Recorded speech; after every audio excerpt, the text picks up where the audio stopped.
Comment porter le pantalon à pince de 8 façons? Bonjour, ici Mademoiselle M, révélatrice de votre meilleure image. Alors, j'ai décidé de vous faire cette vidéo parce que c'est vrai que le pantalon à pince est vraiment un élément de la garde-robe de base de toute femme élégante qui est actuellement très en vogue, on le voit partout, etc. Mais il ne va pas à tout le monde. On va voir comment et pourquoi l'adapter justement pour qu'il aille au plus grand nombre de morphologies possibles. Et surtout, je vais vous montrer comment le porter parce que sinon, c'est vrai que ça peut faire quelque chose de très ample, comme ça, de très volumineux.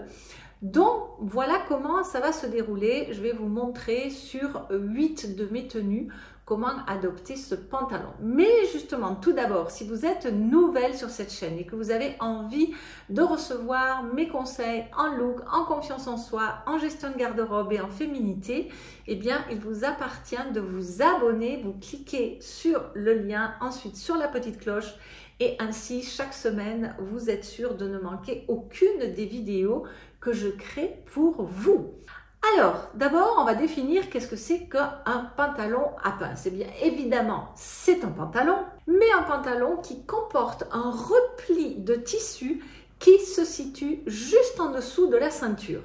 Et de par le tissu en surplus qui va se trouver à cet endroit, vous allez ressentir beaucoup de confort, beaucoup d'aisance et y compris et notamment en position assise. C'est d'ailleurs un pantalon qui au départ a été emprunté à la garde-robe masculine. Et sur un pantalon à pince, il faut savoir qu'on peut trouver un nombre variable de pinces. Il peut y avoir 1, 2, 3, voire plus si on est véritablement dans un vêtement de créateur, pourquoi pas, il peut y avoir ce nombre de pinces-là sur votre pantalon. Et quant au nombre de pinces à choisir par rapport à votre morphologie, en réalité, il n'y a pas véritablement de réponse arrêtée parce que ça va dépendre aussi de vous, bien entendu. Et quand je dis ça va dépendre de vous, par exemple, ça va dépendre de votre morphologie. Si vous avez une silhouette courbe avec une taille fine et des hanches larges, eh bien, à ce moment-là, le pantalon à pince, à 2 pinces, sera plus approprié parce que vous aurez plus d'aisance pour accommoder la largeur des hanches et du bassin.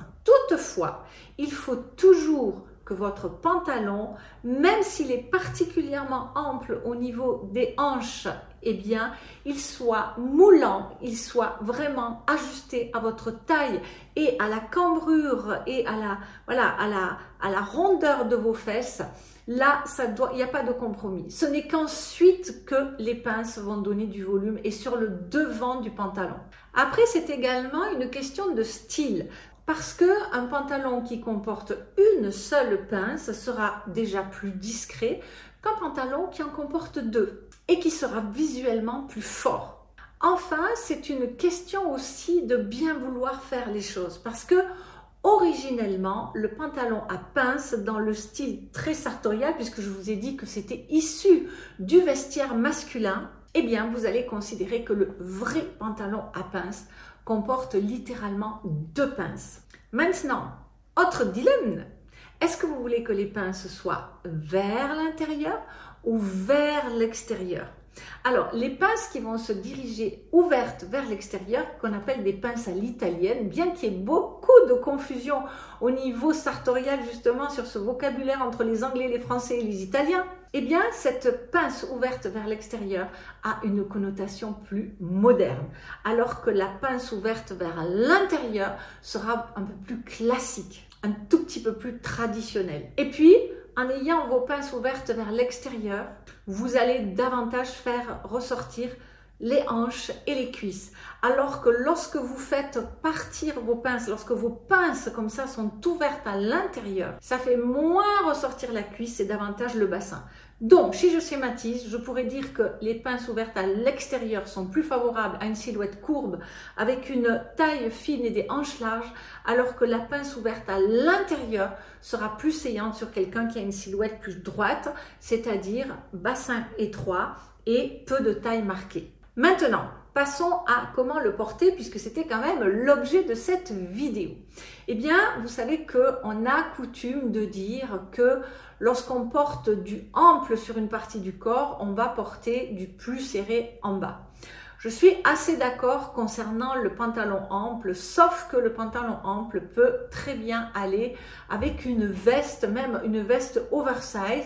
Toutefois, si l'on fait cela, eh bien, ça nécessite une condition, un critère, un prérequis, c'est que ce que vous mettez sous la veste oversize soit quelque chose, soit un top qui soit près du corps. Ça va faire extrêmement volumineux que d'avoir et du volume sur le pantalon, et du volume sur la veste, et du volume sur le vêtement dessous. Non, il faut qu'à ce moment-là, votre vêtement de dessous soit près du corps, quelle que soit cette pièce. Autre chose, ça va concerner les proportions. Personnellement, je trouve qu'un pantalon à pince comportant déjà beaucoup de volume, donc amenant une certaine échelle dans le vêtement, eh bien si dessus vous mettez des choses de longues, d'abord ça casse le style du pantalon parce que ce qui est joli sur un pantalon à pince, ce sont évidemment de voir les pinces. Et si vous mettez quelque chose de ample par-dessus, vous allez, la chose ample va tomber sur le côté bouffant, volumineux, ample du pantalon.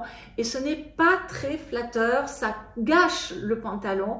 Et pour vous, ce n'est jamais très flatteur, ça va considérablement rajouter de volume, ça va tasser. Donc vous allez voir que toutes les combinaisons que je vais vous montrer là comportent des vêtements court sur l'eau. Donc, première possibilité, c'est ce que je porte actuellement et qui est un peu une copie, on va dire, de la veste hand, c'est que je porte une surchemise en jeans. Donc voilà, j'ai mon pantalon à pince bleu marine très foncé et je l'ai mis avec un t-shirt blanc et cette surchemise. Mais vous voyez, je n'ai pas un grand t-shirt blanc dessous.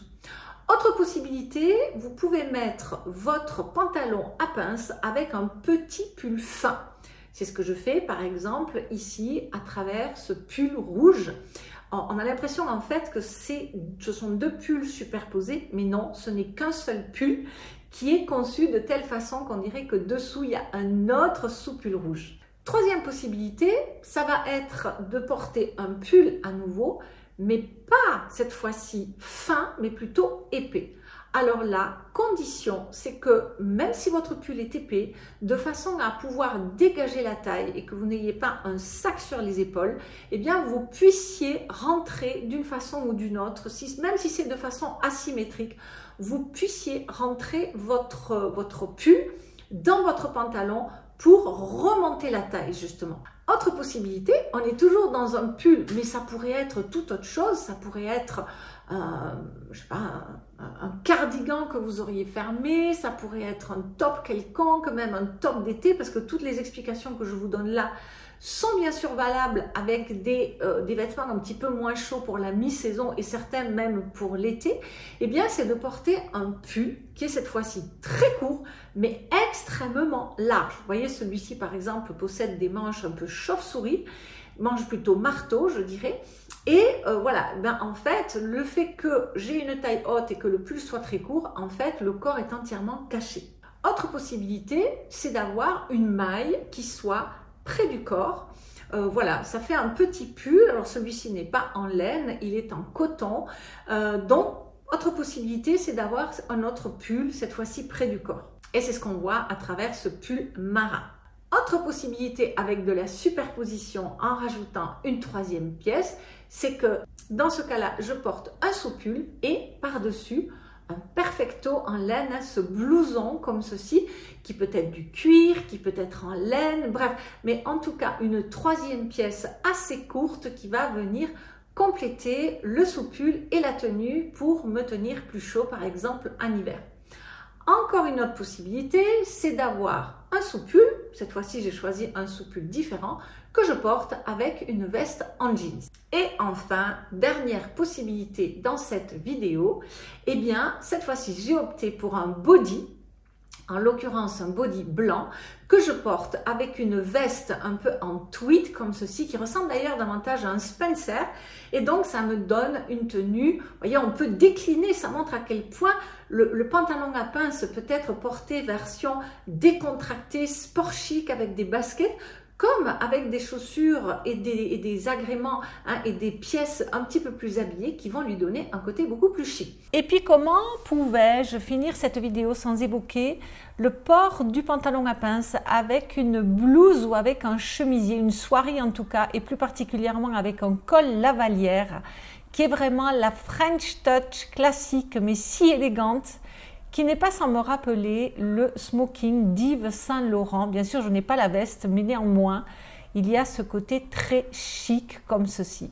Voilà, cette vidéo est à présent terminée. Dites-moi ce que vous pensez du pantalon à pince. Est-ce que vous êtes fan ou pas? Moi, je dois dire que ça dépend véritablement de la coupe et du tissu. Je suis extrêmement difficile concernant les pantalons à pince. Il faut que ça tombe vraiment bien pour que ça fasse un effet waouh! Si vous êtes nouvelle sur cette chaîne et que vous n'avez pas encore téléchargé mon cadeau de bienvenue, eh bien je vous invite à télécharger vos 5 vidéos phares qui vont vous poser les 26 fondamentaux de votre meilleure image pour arriver à avoir des looks waouh qui vous plaisent vraiment et qui mettent votre morphologie en valeur. Et si vous avez envie d'aller plus loin, eh bien l'accompagnement première impression 100% pur soi et ces merveilleuses beautés rayonnantes dedans vous attendent à bras ouverts. Et là, vous allez découvrir votre morphologie, vos couleurs, les accessoires, comment gérer votre garde-robe, comment vous coiffer, vous maquiller, etc., etc., etc. J'ai hâte de lire vos commentaires par rapport à vos choix de pantalons à pince ou pas.